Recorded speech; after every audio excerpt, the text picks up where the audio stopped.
இயேசுவில் எனது அன்பிற்குரியவர்களே, உங்களுக்கு என்னுடைய இதயம் கனிந்த வாழ்த்துக்கள், வணக்கம். இன்றைய நற்செய்தி பகுதி மத்தேயு நற்செய்தி 13வது அதிகாரம் 24 43 முடிய. விண்ணரசை பின்வரும் நிகழ்ச்சிக்கு ஒப்பிடலாம். ஒருவர் தம் வயலில் நல்ல விதைகளை விதைத்தார்.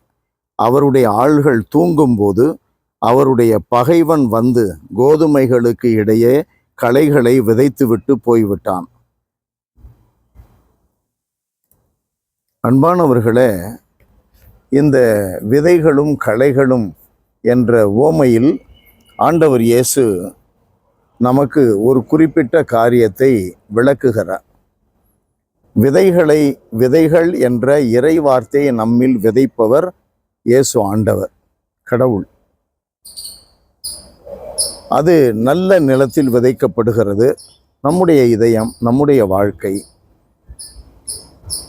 இந்த விதைகள், ஆண்டவருடைய வார்த்தைகள் நல்ல விதமாக வளர்ந்து வருகின்ற வேளையில் தீயவர்கள், தீய மனிதர்கள், தீய சாத்தானுடைய கூலி ஆட்கள் நம்மை தீய வழிகளில் ஈர்ப்பார்கள், தீமையான காரியங்களில் ஈடுபடுத்துவார்கள்.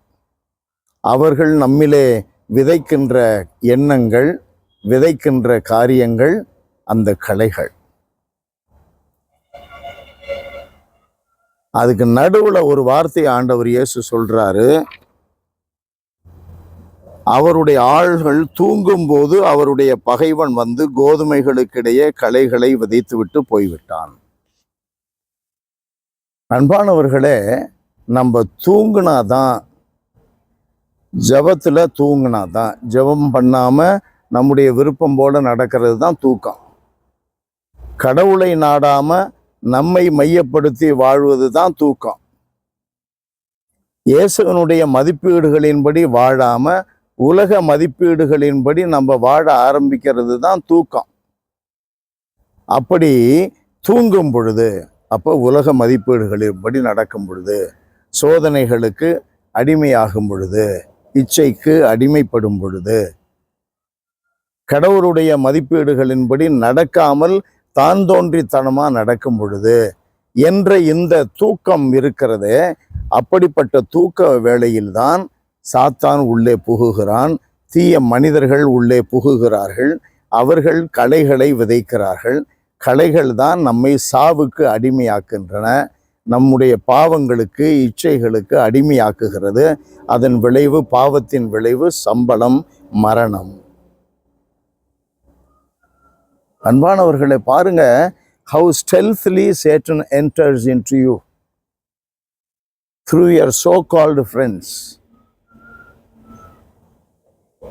அப்பனா நம்ம எப்பொழுதும், அதனால தான் ஆண்டவர் இயேசு சொல்றாரு, எப்பொழுதும் எச்சரிக்கையாக இருங்கள், எப்பொழுதும் விழித்திருந்து ஜெபியுங்கள், இந்த உலக கவலைகளும் மாயைகளும் உங்களை தாக்காதபடி எப்பொழுதும் விழித்திருந்து ஜெபியுங்கள். அப்போ மனசுக்குள்ள ஜெபம் ஓடிக்கிட்டே இருக்கணும். மனசுக்குள்ள கடவுளை தேடுகின்ற அந்த வாஞ்சை ஓடிக்கிட்டே இருக்கணும். எப்பொழுதும் நம்முடைய வாழ்க்கை, எண்ணம், வார்த்தை, செயல்பாடு இயேசுவை சார்ந்த விதமாகவே இருக்க வேண்டும். அப்போ நம்ம தூங்கல, பகைவன் வந்து விதையை விதைக்க முடியாது, தீமைய களைகளை விதைக்க முடியாது. எல்லாம் வல்லவரே எங்கள் இறைவா, உம்மை போற்றி புகழுகிறோம், தாழ்மையோடு ஆராதிக்கிறோம். ஆண்டவரே, உமக்கு நன்றி செலுத்துகிறோம்.